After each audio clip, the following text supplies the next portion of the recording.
It's been a while since my last entry in this small series of comparing the mainline games of Final Fantasy against Dragon Quest. I'll include a link to this first video in the description below. This is where I compared the first 3 of each entries against one another. And as a reminder, the current score for me is Dragon Quest leading against Final Fantasy 2-1. The edge went to Final Fantasy 1 for being the better game overall compared to Dragon Quest 1. Dragon Quest 2 and 3 were better than Final Fantasies 2 and 3, respectively. It was closer than I thought with the third entry. As a reminder, while I have been playing the Final Fantasy series my entire life, and only playing Dragon Quest since 2020, finishing the entirety of this latter series in 1 year, this is, again, just my own opinion. But let's have fun and talk about the next games, the 4th through the 6th entries. But let's lay some ground rules and give some reminders regarding this overall comparison.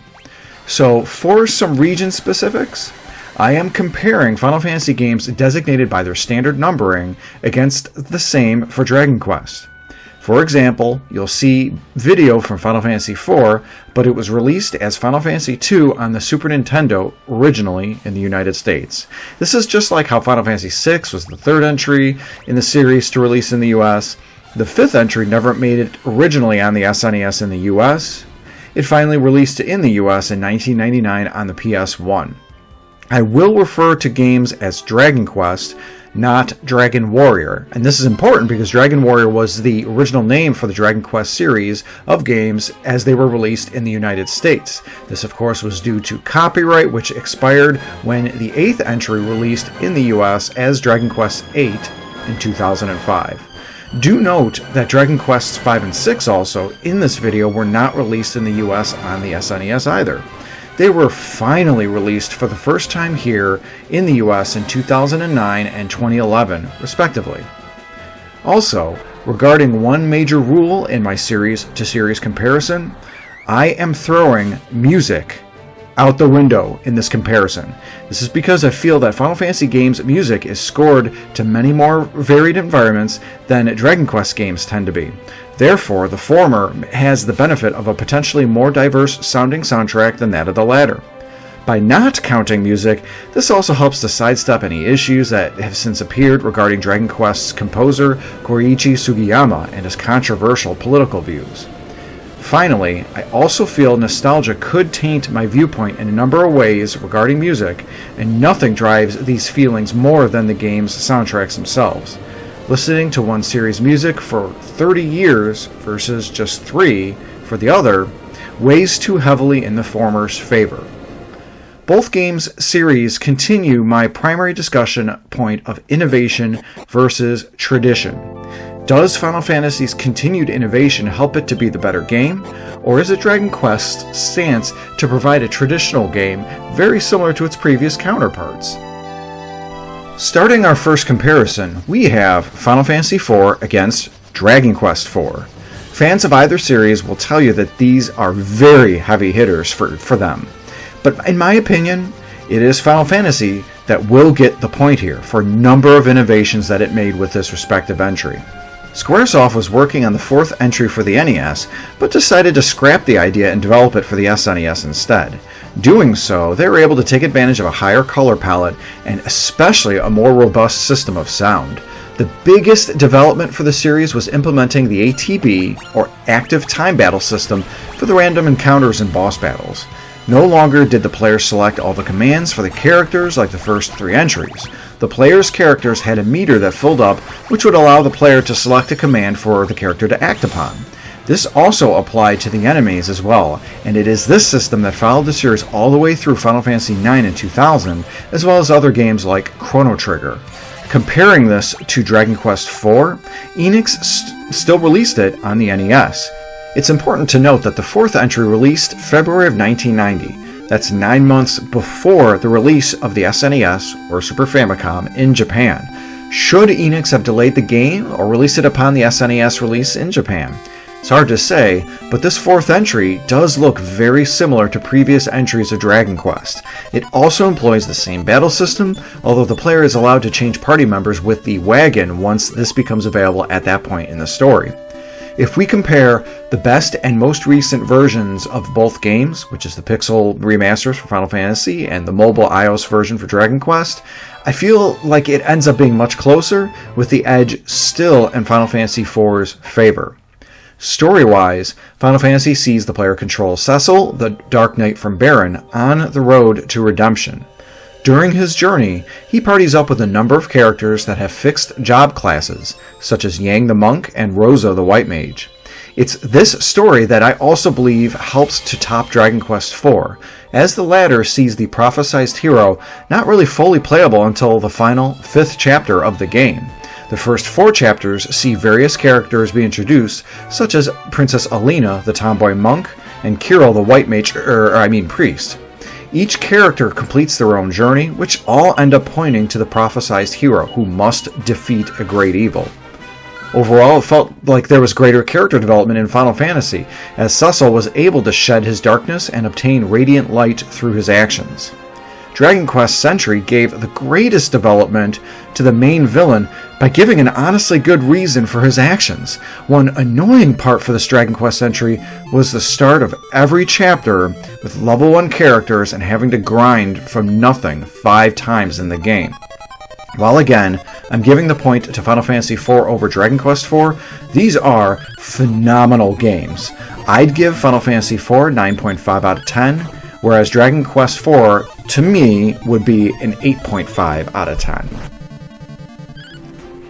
Going into our next comparison, which is for the 5th entry, as I mentioned before, this is one that's on the SNES that only released in Japan, originally for both series. We see Square making further innovations by updating the job system from the 3rd Final Fantasy, while Enix made more incremental changes to their overall battle formula.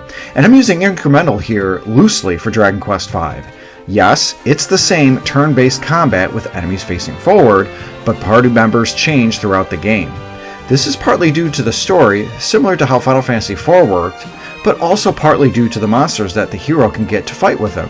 Yes, you heard that right. The player can catch monsters and have them fight with them in battle. Okay, so the actual catching mechanic doesn't work quite like a Pokemon game, but at times where it's literally just like the hero, having monsters as party members 2 through 4 can make or break the game. Story-wise, Dragon Quest V has the stronger story when compared against Final Fantasy V. While the latter does have some dark moments, such as NPCs constantly sacrificing themselves, it for the most part is a lighthearted story. It also is one of the few games in the series that has a clear villain from start to finish. The main character Bartz and his fellow light warriors Lena, Galuf, and Ferris don't see too much character development throughout the entirety of the game. Graphically, it is a step up from the previous entry, albeit it's more of an incremental one. Comparing this with the Dragon Quest series moving to the SNES for the first time, and, well, honestly, Dragon Quest V looks as graphically impressive as Final Fantasy IV did, which is to say not much. While both games don't excel graphically from their previous entries, Dragon Quest V easily beats out Final Fantasy V in the story department. In Dragon Quest V, the main hero starts out as a young 6-year-old traveling with his father. A time skip pertinent to the story that I won't spoil here sees him as a young man at 16 finding his bride. Then another time skip sees him saving the world with his wife and children.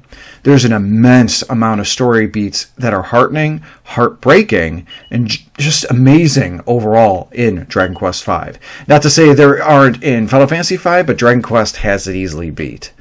And while Final Fantasy V sees a return to the job system from the likes of the 3rd entry in the series, other games in Final Fantasy series overall have done this better. I personally feel Final Fantasy Dimensions is probably the best in the series to do the job system. I've made a video in the past explaining why this is the case that I encourage you to check out. Dragon Quest V's battle system is essentially the same as the last entry, but why fix what's not broken? The same applies to Final Fantasy and its active time battle system. Overall, Dragon Quest gets the point for the best 5th entry. The graphics are about on par with one another for their respective release dates, both in 1992, with Final Fantasy V in December and Dragon Quest V in September. Battle systems, I'd actually give the edge to Final Fantasy V here because the system is the same from the last entry from Dragon Quest. But again, it's the story and character development that wins it for Dragon Quest V. And not only is it the better game, it's also my third favorite Dragon Quest of all time. I'd probably give Dragon Quest V a 9 out of 10, with Final Fantasy V being an 8.5 out of 10. Comparing the 6th entry, I mean, come on, if you've watched any of my RPG-related content, you'll easily know why I'm giving the point to Final Fantasy VI over Dragon Quest VI. Even if the 6th Final Fantasy wasn't my favorite game of all time, I would still believe it's the better game. It has Dragon Quest beat on story, character development, battle system, graphics, and pretty much everything else. Dragon Quest VI does have some pretty cool aspects with the overall world, insofar as it having two of them, with one's actions impacting the other one. Final Fantasy VI has this beat because while it does have two worlds itself, this is due to a major game event halfway through that changes the overall gameplay from a linear type story progression to one that's more open world, something akin to what I remember seeing in Dragon Quest III when the player gets the sailing ship for the first time. While Super Saiyan Blue Goku, the hero from Dragon Quest VI, must solve the riddle of the dual worlds and find his true self, the myriad of interesting characters in Final Fantasy VI has this beat. The mysterious magic-wielding girl named Terra, the rogue treasure-hunting Locke, the disgraced and cold General Celeste, each with their own backstories and development throughout the game are amazing. And I won't say, though, that there's no development in Dragon Quest VI at all. In fact, characters like Carver and Ashlyn have unique personalities and stories that are given throughout that game, but they aren't as developed and nuanced as what we see in Final Fantasy VI, especially when this latter game is given vehicles like an opera, a maniacal villain, and many different settings to traverse. I also felt the twists in Dragon Quest VI belie the fact that it is another Dragon Quest style villain who is the main big bad throughout the game, almost like all of the previous Dragon Quest games before it. Fortunately for both games, graphics have improved greatly from their respective previous entries we've covered earlier. Final Fantasy VI was released in April of 1994, whereas Dragon Quest VI was in December of 1995. This marks the first time a Dragon Quest of the same number in the series released after its respective numbered entry in the Final Fantasy series. This also means Enix had theoretically more time with the SNES being out, thus allowing it to look even better. And this is probably one of the best interpretations of Akira Toriyama's character designs, especially with the monster sprites. Environments are colorful and match the Dragon Quest aesthetic well, but there's just something to Final Fantasy VI's graphics that make it look just a little bit better. Maybe it's Final Fantasy VI's deployment of Mode 7 when using the airship and chocobo riding, or event scenes such as the midpoint of the game, or even just the expressive nature of all the character sprites. Both games' battle systems are not without their positives and negatives. Dragon Quest sees the continuation of the same battle system as before, but the biggest difference is the return of the All-Trades Abbey back from the third entry. This allows characters to tweak their stats and learn abilities focused to certain jobs.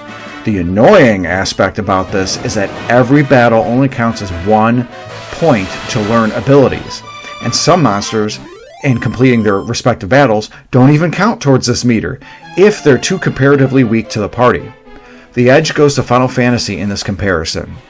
Not only keeping the ATB system, it also has each character have its own sort of job, while also allowing all characters the ability to learn magic via Esper Magicite. The drawback on this latter piece is that in the second half of the game, the magic abilities that are able to be learned make characters learning said magics just really overpowered. Out of all the Final Fantasy games up to this point, admittedly, this 6th entry is the easiest one of them all.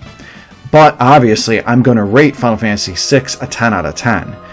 Dragon Quest VI is probably the weakest entry out of the trilogy of 4 through 6, at a rating that I'd give a 7.5 out of 10. So now that I've awarded the points, let's tally the score. We've got an even game here with a score of 3-3. Final Fantasy 1, 4, and 6, 1 points for their respective series, with Dragon Quests 2, 3, and 5 winning for theirs. Looking back, it's interesting to see that the Final Fantasy games that released in the US were the ones that I felt were the best. This does speak to the possibility that nostalgia does weigh very heavily in these counts, even with music not being taken into account here. I am curious as to how the tally will count on the next video in the small series. That will be a comparison of the 7th through 9th games, of course. I may even finish the series out on this video too, comparing Final Fantasy X against Dragon Quest XI. And I'm doing that specific number comparison because Final Fantasy XI and Dragon Quest X are MMORPGs. And while Final Fantasy XI is available worldwide, I just never got into it. Dragon Quest X is only available in Japan, and while I could technically play it, I'm not able to read Japanese hiragana, katakana, and kanji. Anyway, so what did you think about my comparison of the 4th through 6th entries of Dragon Quest and Final Fantasy? Let me know in the comments section below. Which series do you tend to lean towards? I'm really curious to see where you all stand on this. Should I do additional comparisons like the Ys series against Legend of Zelda or something like that? Let me know. I would really like to hear from you guys. Also, please make sure to like, subscribe, and ring that bell for notifications. Thanks for watching and have a great day.